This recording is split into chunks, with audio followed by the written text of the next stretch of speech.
بسم اللہ الرحمن الرحیم۔ السلام علیکم۔ یہ ایک کہانی پردیسی کی ہے۔ پیارے ابو جان اور امی جان، مجھے آج ملک سے باہر 5 سال ہو گئے ہیں اور میں اگلے ماہ اپنے وطن واپس کا ارادہ کر رہا ہوں۔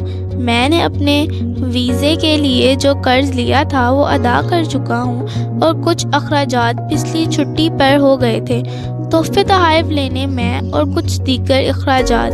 اب میرے پاس کوئی بڑی رقم موجود نہیں، لیکن میری صحت ابھی ٹھیک ہے اور میں خود کو اس قابل سمجھتا ہوں کہ پاکستان جا کر کوئی بھی اچھی نوکری کر سکوں اور گھر کے اخراجات چلا سکوں۔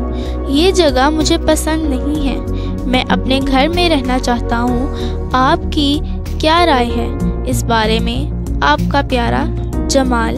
پیارے بیٹے جمال، تمہارا خط ملا اور ہمیں تمہاری چھٹی کے بارے میں پڑھ کر خوشی ہوئی۔ باقی تمہاری امی کہہ رہی تھی کہ گھر کے حالات بہت خراب ہیں اور تم جانتے ہو برسات شروع ہونے والی ہے۔ یہ گھر رہنے کے قابل نہیں ہے۔ گھر چونکہ پرانی اینٹوں اور لکڑیوں سے بنا ہے، اس لیے اس کی مرمت پر کافی خرچ آئے گا۔ ہم سوچ رہے ہیں کہ کنکریٹ اور سیمنٹ سے بنا ہوا گھر ہو تو بہت اچھا ہو۔ ایک اچھا اور نیا گھر وقت کی ضرورت ہے۔ تم جانتے ہو یہاں کے کیا حالات ہیں۔ اگر تم یہاں آ کر کام کرو گے تو اپنی محدود سی کمائی سے گھر کیسے چلاؤ گے؟ خیر، گھر کا ذکر تو ویسے ہی کر دیا، آگے جیسے تمہاری مرضی۔ پیاری امی اور ابو، تمہارے پیارے ابو جان اور امی جان، میں حساب لگا رہا تھا، آج مجھے پردیس میں 10 سال ہو چکے ہیں۔ اب میں اکثر تھکا رہتا ہوں، گھر کی بہت یاد آتی ہے اور اس ریگستان میں کوئی ساتھی نہیں ہے۔ میں سوچ رہا ہوں اگلے ماہ ملازمت چھوڑ کر ہمیشہ کے لیے گھر آ جاؤں۔ 10 سال کے عرصے میں الحمدللہ ہمارا پکا گھر بن چکا ہے اور جو ہمارے اوپر جو قرض تھے وہ بھی میں اتار چکا ہوں۔ اب چاہتا ہوں کہ اپنے وطن آ کر رہنے لگ جاؤں۔ اب پہلے والی ہمت تو نہیں رہی، لیکن پھر بھی کچھ کر کے ٹیکسی چلا کر گھر کا خرچ چلا لوں گا۔ اس ریگستان میں میرا جی بھر گیا ہے، اب اپنے بچوں کے ساتھ رہنا چاہتا ہوں۔ آپ کی کیا رائے ہے؟ آپ کا پیارا جمال۔ پیارے بیٹے جمال، تمہارا خط ملا اور ہم پچھتا رہے ہیں اس وقت کو جب ہم نے تمہیں باہر جانے دیا۔ تم ہمارے لیے اپنے لڑک پن سے ہی کام کرنے لگ گئے۔ ایک چھوٹی سی بات کہنی تھی بیٹا، تمہاری بہنا زینب اب بڑی ہو گئی ہے، اس کی عمر 20 سال سے اوپر ہو گئی ہے۔ اس کی شادی کے لیے کچھ سوچا، کوئی بچت کر رکھی ہے اس کے لیے کچھ یا نہیں؟ بیٹا، ہماری تو اب یہی خواہش ہے کہ زینب کی شادی ہو جائے اور ہم اطمینان سے مر سکیں۔ بیٹا، ناراض مت ہونا، ہم تم پر کوئی بوجھ نہیں ڈالنا چاہتے۔ پیاری امی اور ابو۔ پیارے ابو جان اور امی جان، آج مجھے پردیس میں 14 سال ہو گئے۔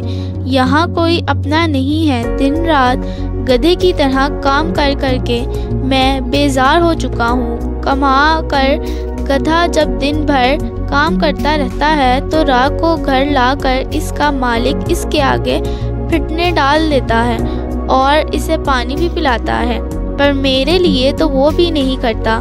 کھانا پینا بھی مجھے خود ہی کرنا پڑتا ہے۔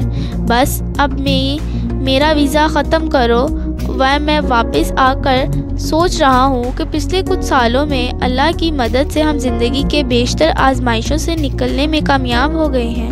زینب بینا کی شادی ہو چکی ہے اور اب وہ اپنے گھر میں سکھی ہے۔ اس کے سسرال والوں کو بھی خوشی رکھنے کے لیے میں اکثر تحفے تحائف بھی بھیج دیتا ہوں۔ اللہ کے کرم سے آپ لوگوں کو میں نے حج کروا دیا اور کوئی بھی قرض باقی نہیں ہے۔ بس کچھ بیمار رہنے لگا ہوں، بی پی بڑھ رہا ہے اور شوگر بھی ہو گئی ہے، لیکن جب گھر آؤں گا، گھر کے پرسکون ماحول میں رہوں گا اور گھر کا کھانا کھاؤں گا تو انشاءاللہ اچھا ہو جاؤں گا۔ اور ویسے بھی اگر یہاں مزید رہا تو میری تنخواہ تو دوائی دارو میں ہی چلی جائے گی، وہاں آ کر کسی حکیم سے سستی دوا لے کر کام چلا لوں گا۔ اب بھی مجھے اتنی سکت ہے کہ کوئی ہلکا کام جیسے پرائیویٹ گاڑی چلانا کر لوں گا، آپ کا پیارا جمال۔ پیارے بیٹے جمال، بیٹا ہم نے تمہارا خط پڑھ کر کافی دیر روتے رہے۔ اب تم پردیس مت رہنا، لیکن تمہاری بیوی زہرا نے کچھ کہنا تھا، اس کی بات بھی سن لو۔ پیارے جمال، میں نے کبھی آپ کو کسی کام کے لیے مجبور نہیں کیا اور کسی چیز کے لیے کبھی ضد نہیں کی، لیکن اب مجبوری میں کچھ کہنا پڑ رہا ہے مجھے۔ آپ کے بھائی جلال کی شادی کے بعد آپ کے والدین تو مکمل طور پر ہمیں بھول چکے ہیں۔ ان کا تمام پیار نئی نویلی دلہن کے لیے ہے۔ میں نے تو یہ بھی سنا ہے کہ وہ آبائی گھر جلال کو دینے کا سوچ رہے ہیں۔ ذرا سوچئے، اگر آپ یہاں آ گئے اور مستقل میں کبھی اس بات پر جھگڑا ہو گیا تو ہم اپنے چھوٹے چھوٹے بچوں کو لے کر کہاں جائیں گے؟ اپنا گھر انسان کی بنیادی ضرورت ہے۔ آپ کو پتہ ہے سیمنٹ سریے کی قیمت کتنی ہے؟ مزدوروں کی دہاڑی آسمانوں سے باتیں کر رہی ہیں۔ یہاں رہ کر ہم بھی کبھی کبھی اپنا گھر نہیں بنا سکیں گے، لیکن میں آپ کو پریشان نہیں کرنا چاہتی۔ آپ خود سوچ سمجھ کر فیصلہ کریں۔ آپ کی پیاری زہرا۔ پیاری شریکہ حیات زہرا، 19واں سال چل رہا ہے پردیس میں اور 20واں بھی جلدی ہی ہو جائے گا۔ اللہ کے فضل سے ہمارا نیا علیحدہ گھر مکمل ہو چکا ہے اور گھر میں آج کے دور کی تمام آسائشیں بھی لگ چکی ہیں۔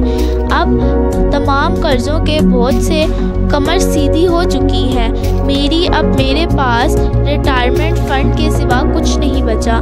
میری نوکری کی مدت بھی ختم ہو چکی ہے۔ اس ماہ کے اختتام پر کمپنی میرا ریٹائرمنٹ فنڈ، جو کہ 25,000 درہم ہے، جاری کر دے گی۔ اتنے لمبے عرصے اپنے گھر والوں سے دور رہنے کے بعد میں بھول ہی گیا کہ گھر میں رہنا کیسا ہوتا ہے۔ بہت سے عزیز دنیا سے کوچ کر چکے ہیں اور بہت سو کی شکل تک مجھے بھول گئے، لیکن میں مطمئن ہوں اللہ کے کرم ہے کہ میں گھر والوں کو اچھی زندگی مہیا کر سکا اور اپنوں کے کام آ سکا۔ اب بالوں میں چاندی اتر آئی اور طبیعت بھی کچھ اچھی نہیں رہتی۔ ہر ہفتہ ڈیڑھ بار ڈاکٹر کے پاس جانا پڑتا ہے۔ اب میں واپس آ کر اپنوں میں رہوں گا، اپنی پیاری شریک حیات اور عزیز جان بچوں کے سامنے تمہارا شریک سفر جمال۔ پیارے جمال، آپ کے آنے کا سن کر میں بہت خوش ہوں، چاہے پردیس میں کچھ لمبا قیام ہی کیوں نہ ہو گیا، لیکن یہ اچھی خبر ہے۔ مجھے تو آپ کے آنے پر کوئی اعتراض نہیں، لیکن بڑا بیٹا احمد ہے نا، وہ ضد کر رہا ہے کہ یونیورسٹی آف لاہور میں داخلہ کروانا چاہتا ہوں۔ میرٹ تو اس کا بھی نہیں، مگر سیلف فائنانس سے داخلہ مل ہی جائے گا۔ کہتا ہے کہ جن کے ابو باہر ہوتے ہیں سب یونیورسٹی آف لاہور میں ہی داخلہ لیتے ہیں۔ پہلے 4 لاکھ فیس اور اگلے 3 سال میں ہر سال 3 لاکھ، اور ہم نے پتہ کروایا ہے تو یونیورسٹی والے انسٹالمنٹ پر بھی فیس بھرنے پر راضی ہو گئے۔ اس ماہ کی 30 تاریخ تک فیس پہلی قسط بھرنے کی اور آپ کے جواب کے منتظر رہوں گی۔ آپ کی پیاری زہرا۔ اس نے بیٹے کی پڑھائی کے لیے ساری رقم بھیج دی، بیٹی کی شادی کے لیے جہیز اور دیگر اخراجات بھیجے، مگر اب 27 سال ہو چکے تھے۔ وہ خود کو ایئرپورٹ کی طرف گھسیٹ رہا تھا۔ شوگر، بلڈ پریشر، السر، گردوں، کمر کا درد اور جھریوں والا سیاہ چہرہ اس کی کمائی تھا۔ اسے اچانک اپنی جیب میں کسی چیز کی موجودگی کا احساس ہوا۔